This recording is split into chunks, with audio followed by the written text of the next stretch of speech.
Assalamualaikum warahmatullahi ta'ala wabarakatuh. Alhamdulillahi wahdah. Wassalatu wassalamu ala man la nabiyya ba'dah. Baik, akan kami ulas di sini mengenai buku nikah yang akan didapatkan ketika kita sudah selesai melaksanakan akdun nikah. Jadi dokumen ini istilahnya dalam Perdirjen Bimas Islam tahun 2020 disebut dengan dokumen BN atau buku nikah. Ketika kita sudah selesai melaksanakan akad nikah, maka kita akan mendapatkan dua buku nikah. Yang pertama yang warna agak coklat ini untuk suami, dan yang warna hijau tua ini nanti dipegang untuk istri.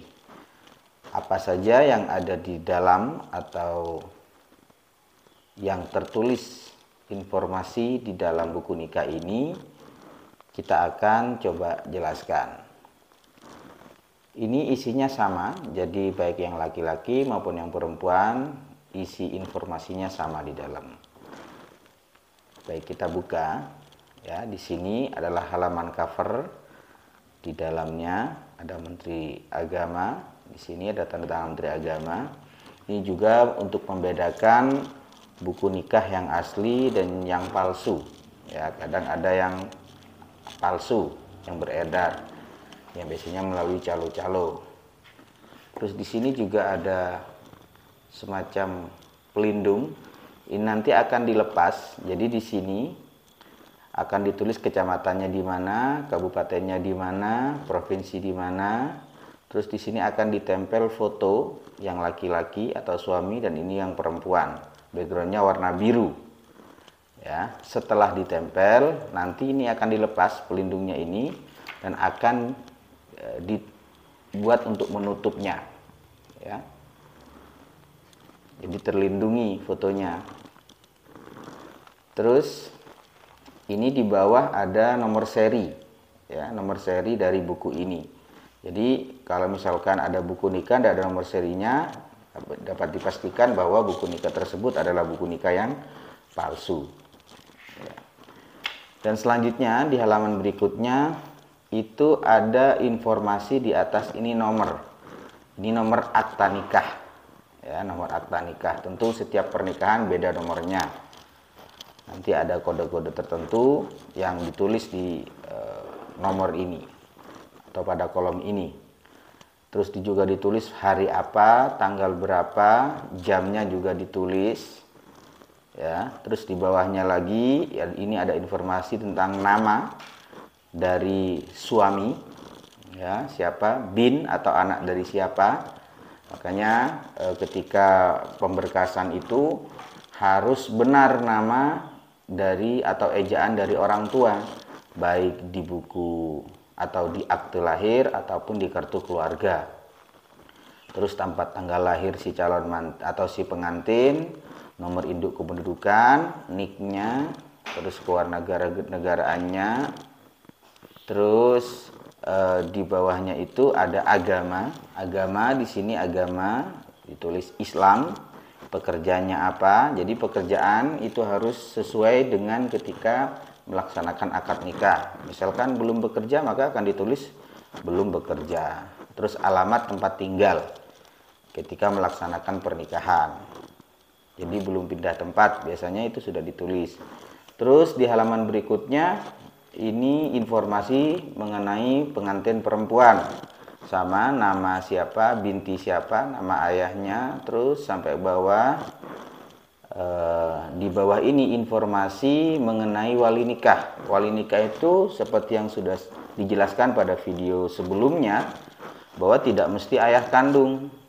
Misalkan bisa jadi saudara kandung, seayah seibu, bisa jadi kakek, bisa jadi bahkan wali hakim jika memang harus melaksanakan atau menggunakan wali hakim. Nanti akan dijelaskan di bawah sebab menjadi walinya apa, wali nasabkah atau wali hakim.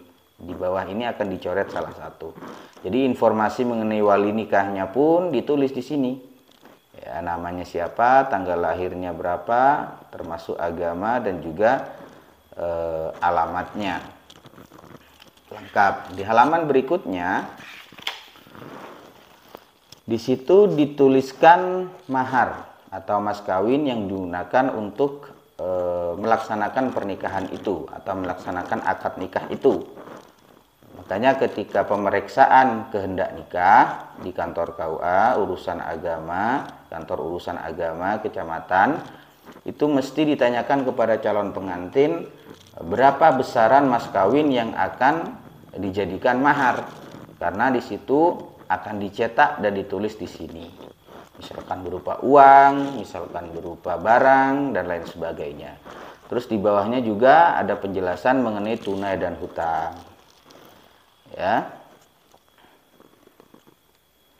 Terus di bawah ini setelah akad nikah suami membaca dan menandatangani sirat talak, iya atau tidak. Jadi pada kasus-kasus tertentu kadang pasangan pengantin itu membaca atau suami itu membaca sirat talak, ada juga yang tidak. Jika membaca maka ditulis iya, jika tidak maka iya yang dicoret berarti tidak, seperti itu. Terus di bawahnya ini informasi tanggal pengeluaran buku nikah. Ya, informasi tanggal pengeluaran buku nikah.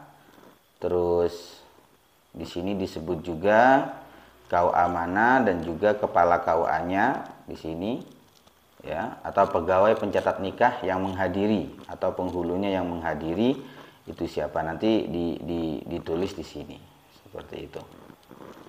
Ya. Terus di halaman berikutnya itu ada catatan status perkawinan. Ya, catatan status perkawinan ini misalkan ketika menikah yaitu jejaka dengan perawan atau jejaka dengan janda atau janda duda dengan janda dan sebagainya, itu nanti dikasih catatan di sini. Nanti akan saya kasih lihat contoh yang sudah diberi catatan. Atau juga catatan ini bisa difungsikan misalkan perubahan nama calon pengantin, nama pengantin. Misalkan ada yang keliru maka tidak boleh lagi mencoret di sini sesuai per dirjen. Jadi harus tidak boleh dicoret tapi dikasih keterangan atau catatan di sini bahwa nama ABCD berubah menjadi BF dan lain sebagainya. Tapi itu perubahannya harus memenuhi syarat tertentu. Insya Allah nanti saya jelaskan di video berikutnya. Di sini untuk kolom catatan ada sampai 3 halaman ya. Terus di sini nanti akan ada QR code.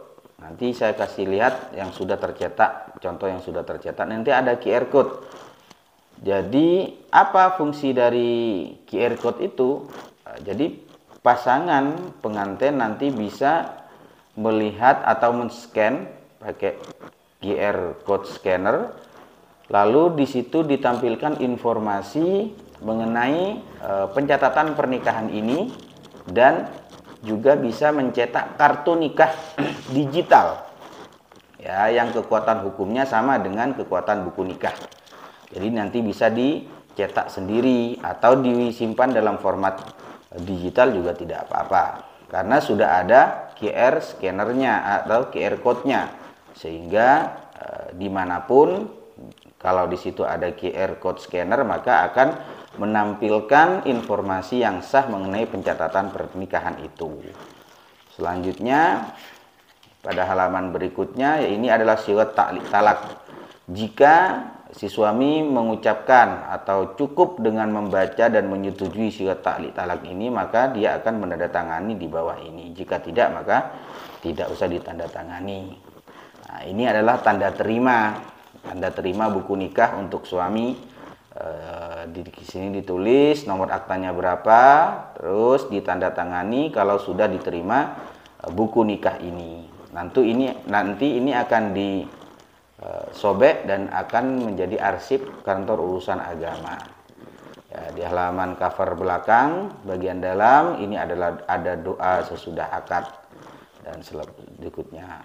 Ya, begitu isi dari buku nikah yang akan kita dapat ketika melaksanakan pernikahan. Baik, saya akan kasih lihat buku nikah yang sudah tercetak, ya.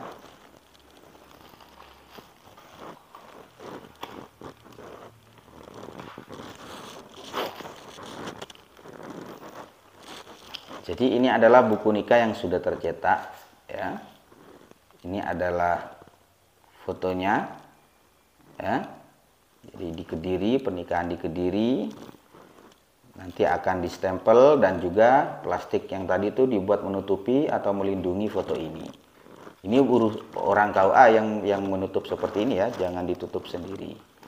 Terus ini informasi-informasinya, ya, informasi-informasi mengenai pasangan pengantin.